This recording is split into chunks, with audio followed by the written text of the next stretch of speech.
All right, good morning. Episode 65 of the Schulte cast. A little bit late this morning.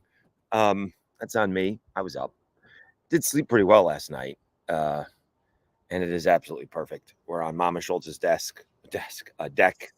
Um, went out to dinner last night with my aunts and uncle, the Amber Inn. I think when we got there were 4 people in it. Fifth one being the bartender. We were 5, so we doubled. Uh, it's a quiet, sleepy town. It'll be packed next week. It becomes huge. For whatever reason, the lake, I don't know if it's because they wanted their own celebration. And people bring out their own fireworks, which terrifies me. um, because we shoot off some of our own, and I don't want any part of that. But the whole lake does it. We have flares, and it's pretty cool. And it's July 3rd instead of July 4th. So our big celebration at Otisco Lake, it is the further east Finger Lakes, and I think the smallest one too. But my grandfather built the camp. I always knew that he built the camp with his friends, but it's you can see where the 2 pieces were put together. They were World War II surplus. So and a lot of work has obviously been done on it since, but I've been going out there since the kid, so it's pretty nice. And again, family comes in from all over. The Samo's coming in from Louisville. He's actually coming in from tomorrow, my nephew.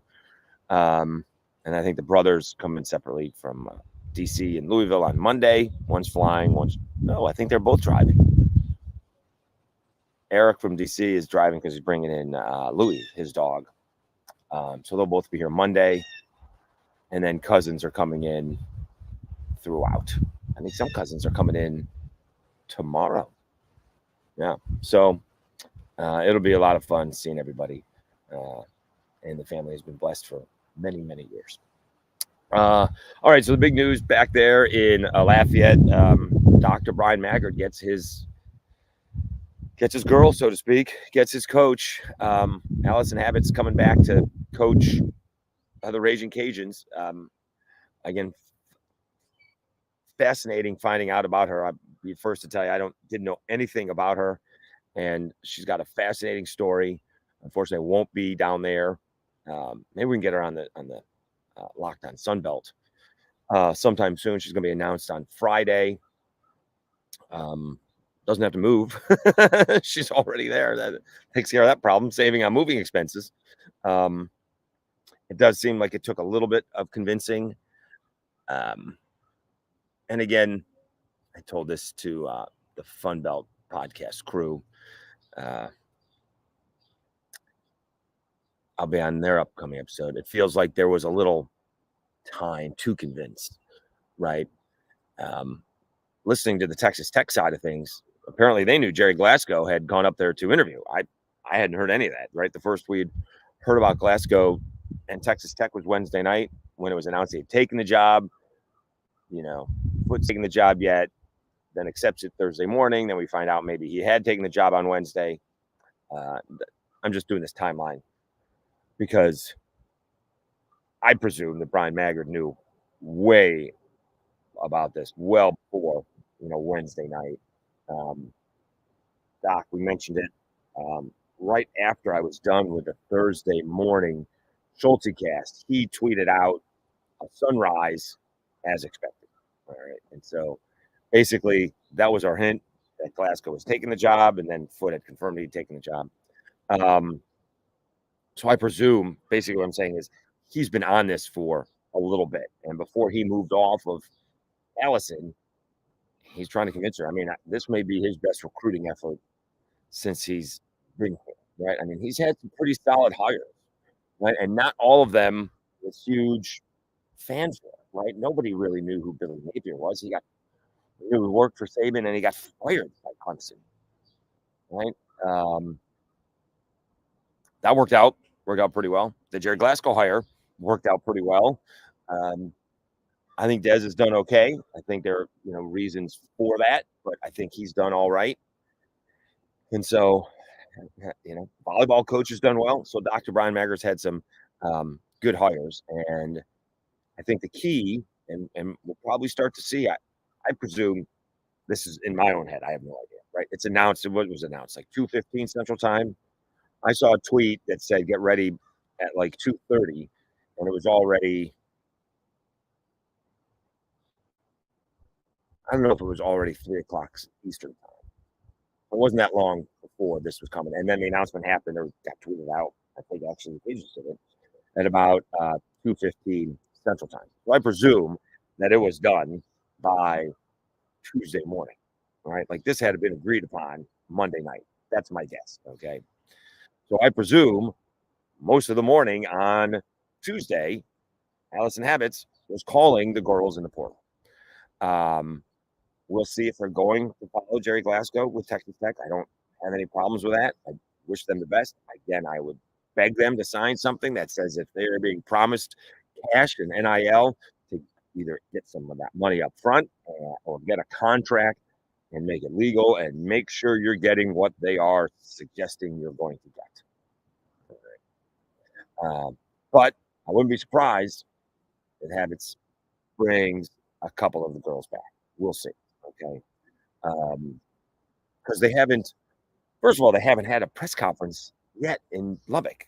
Like it was supposed to be Friday and then it was pushed back to Monday. And let me see if I still haven't seen that yet. I could be wrong. I'm just doing a very classical press conference. Of course, our program, his Cajuns presser comes up first. But nothing recently. Nothing. It's all, I'm the latest. I don't know. News. That's 5 days ago. We don't seem to have anything on that. It doesn't. Let's see, Texas Tech.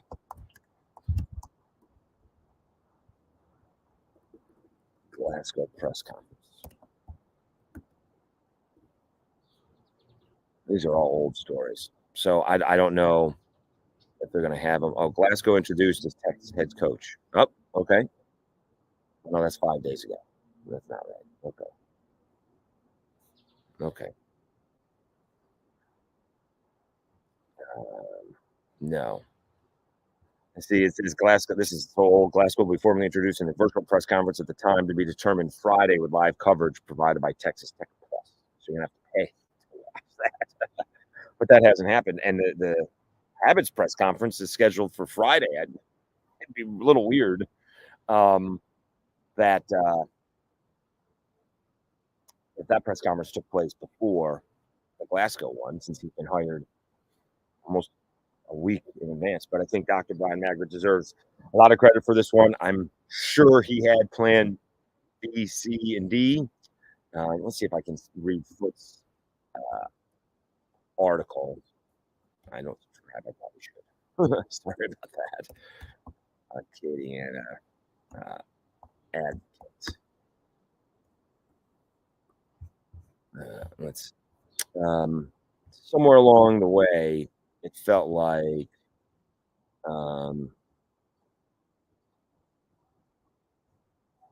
it had to be a little convincing. Oh, last article. All right, good. All right, let's see. Here you go. So the top target to replace, I'm sure you've read it, top target to replace Jerry Glasgow all along as the new UL softball coach was Allison Habetz. The only problem was Habetz had retired from coaching last summer for family reasons after 25 years as assistant coach at Alabama. All right. After repeated overtures, the former Raging Cajuns first baseman changed her mind to the University of Light. On Tuesday, Habetz was named fifth head coach in the history of the UL softball program. So that's what I read after repeated overtures. So there is, it's the same thing, but one has good connotation, one has bad connotation, right? I'm somewhere along the way looking for jobs on my own, and I actually missed out on a job because I messed this up. There is the persistence, which is a good connotation, and annoyance. And once you cross that line, and I always think of Field of Dreams, you can't go back. But there is persistence, and then there is annoyance, and there is pestering, right? Which I think probably Dr. Brian Maggard did, right? This was not a call on Wednesday, and I'll let you think about it, and we'll discuss it on Monday. I think he called on Wednesday. Any interest? I'm going to call back on Thursday. Let me check up on you on Friday. Let's go out to lunch on Saturday. Let's have you talk about it with your family on Sunday. And there were like Foote said, repeated overtures. This wasn't a, I'll give you a few days to think about it. This was kind of, we need you, please, kind of deal. I mean, there may have been some begging involved, but also Maggard wanted to make sure that he gave her enough time because, obviously she did. I mean, from what we read, she's come home to take care of her mother. So, and what my initial thought process would be is like, she's going to have help with that because she's going to be the last person to half-ass coaching Raging Cajun softball or any head coaching possibility, right? That's not the kind of person that she is. If you just read her story, she can't, take care of her mother all the time and do this. So she's going to need some help with that. And so we'll see. I mean, it's as good as coaching hire as the Cajuns can have. That's impressive. So we'll see what that press conference is like. I don't know if it'll be streamed live on YouTube. Again, the Sam and the fam will start to trickle in on Friday. I'm actually going to Rochester tomorrow. I did it for tomorrow because it's a day game. And so we get out of there early and grab something nice to eat. Usually it's ballpark food, and now we don't need to do that. Also, I think I mentioned there's a distillery, a Black Button distillery, and there's a cask strength bottle here for that. So we'll go do some tasting there, and I'll have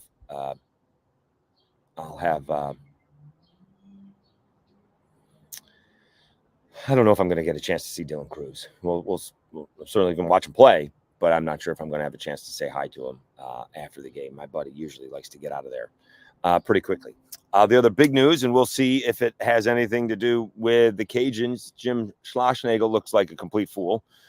He has taken the I don't know if there's not sure we're going to do that.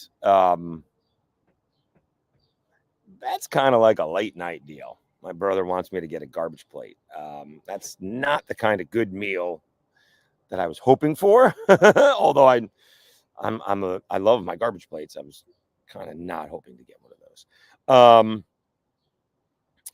So Jim Schlossnagle from A&M berates a reporter, and that would have been Monday night. And so before, was it noon on Tuesday? And it had to be a little bit after that. But it wasn't 24 hours. Certainly it wasn't Tuesday night.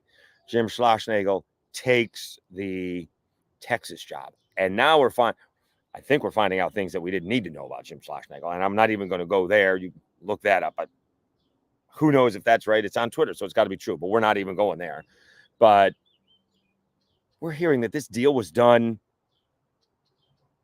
prior to the regional. Like, he's been going to Texas for a month.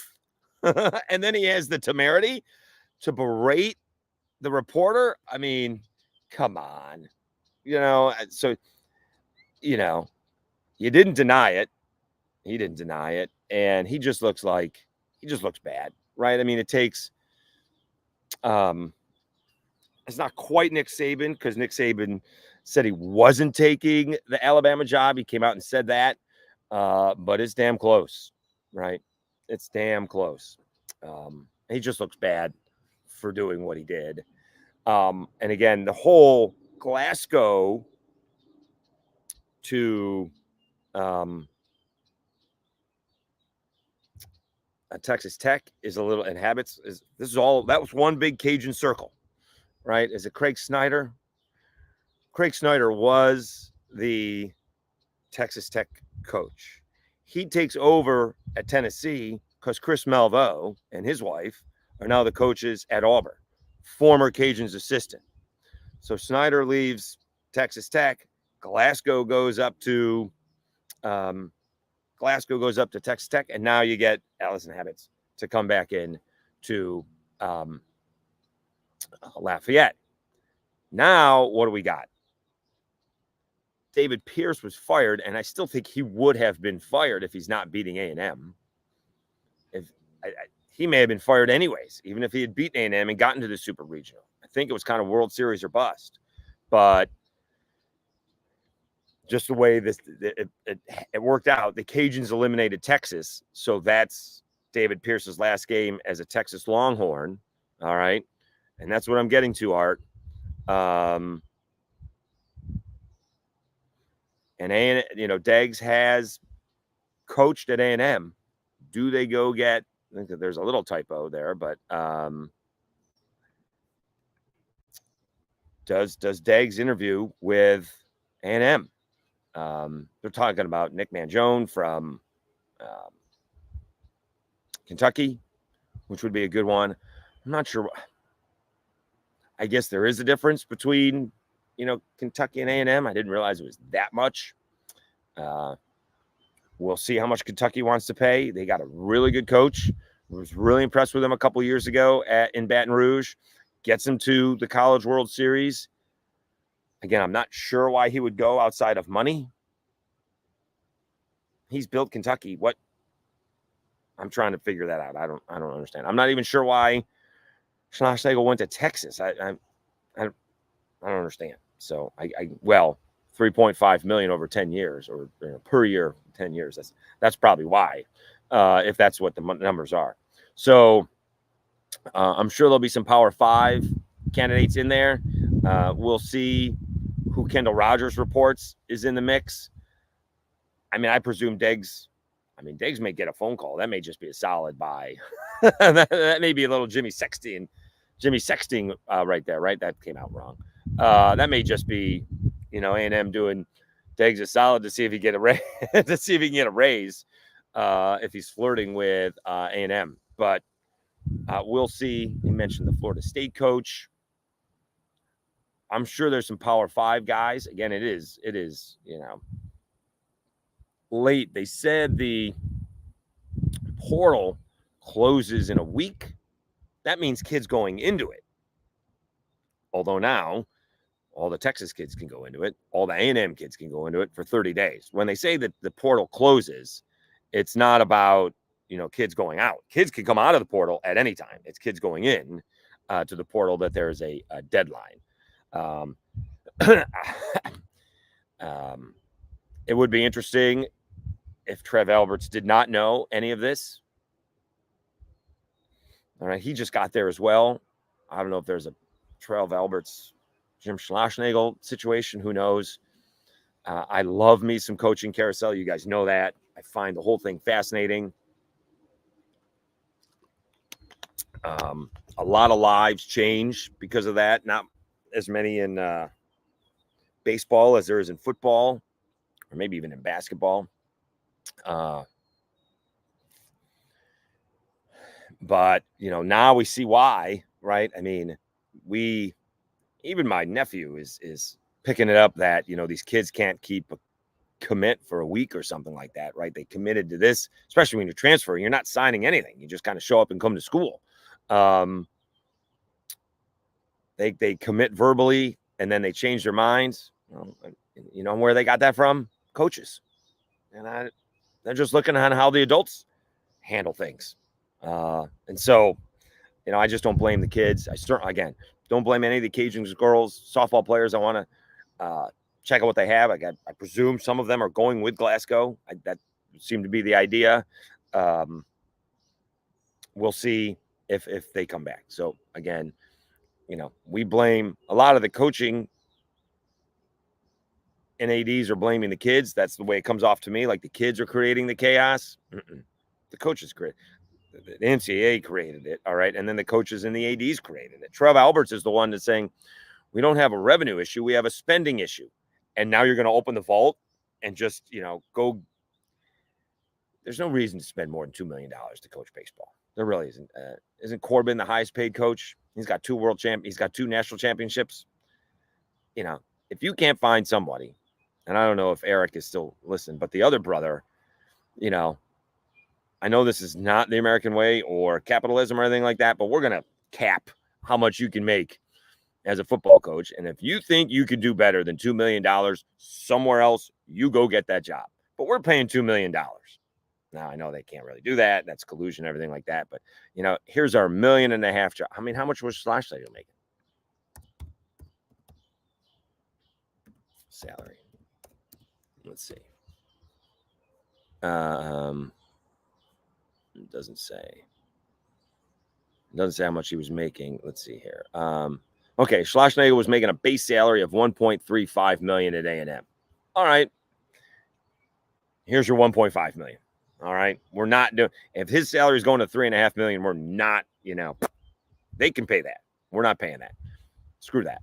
You know, if you can find a better gig for $1.5 million, you take it. Because I don't think there's many out there when you're a baseball coach. Right. Like, what's Deggs making? Isn't Deggs making like $355,000?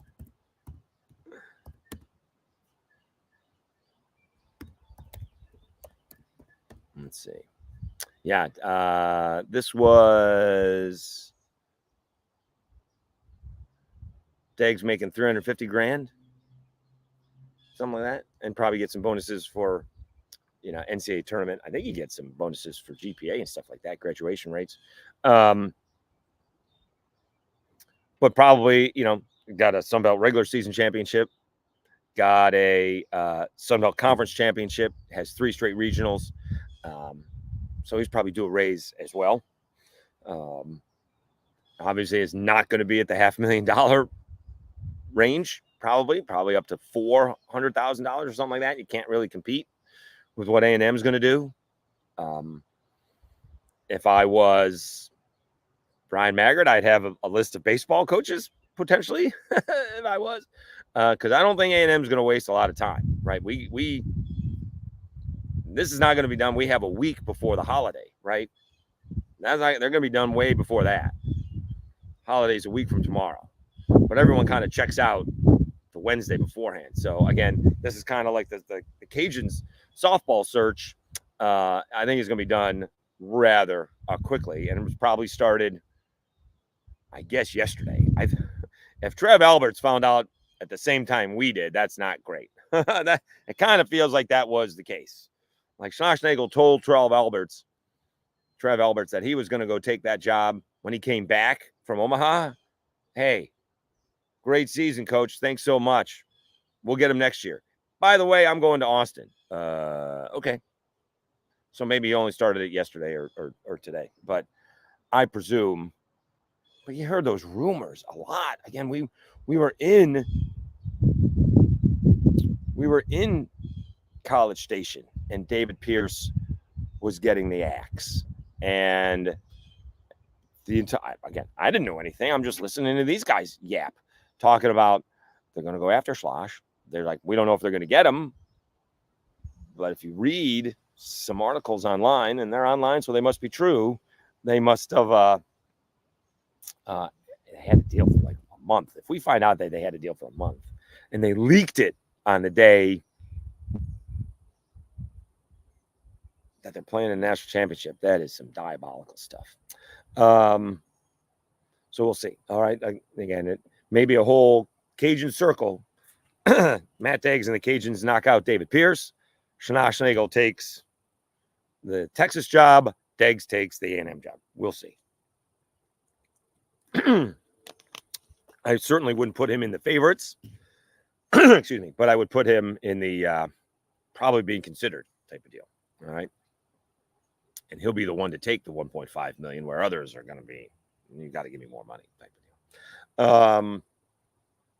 And, you know, Deggs was, you know, very clear on how much he liked A&M and all that stuff. So he was very gracious that whole weekend, and saw a bunch of people that he knew. All right. So we'll see. All right. NBA draft is tonight. That kind of crept up on me. I kind of felt I don't know why I thought it was next week. That kind of crept up on me. NBA draft is tonight. Who knows what the Pelicans are going to do? Knicks traded for the Nets. Bridges. Houston is making a play, maybe for KD. I don't know if that's going to go through. I love me some offseason NBA stuff. Those storylines are outstanding. And then free agency happens. We get the draft, and then free agency. A couple of guys have already signed. Scooter Barnes with his $275 million contract extension. I mean, and just wait till the next TV contract comes out. Wait till that's official. That hasn't been official yet. We'll count up all the billions that are handed out to the players in this offseason. Let's see what it is when that new contract comes in and that kicks in. And that'll be it'll be for following next year, right? So we'll see what the billions this year are handed out compared to the billions next season. They're going to make some buku dollars because it's percentage of the revenue. It's not, it's percentage. We'll see what the Pelicans can do. They did name a new GM. Brandon Ingram, I guess, could be traded today. I like Brandon Ingram. I think he's a good player. I just don't think he's been a great player. He's all-starish caliber. Doesn't like to shoot threes.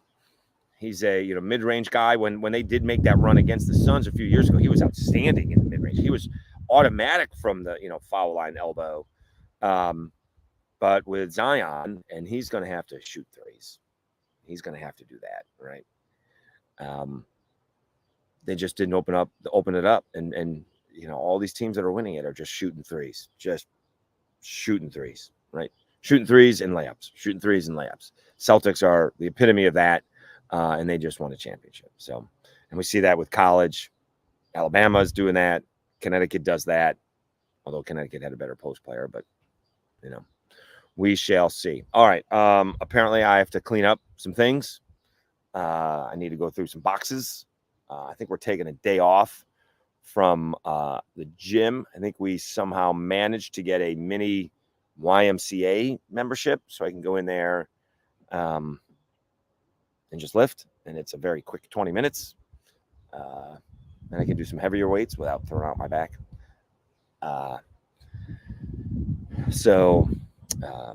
But my foot hurts. I got a little tendonitis, so took little pain meds.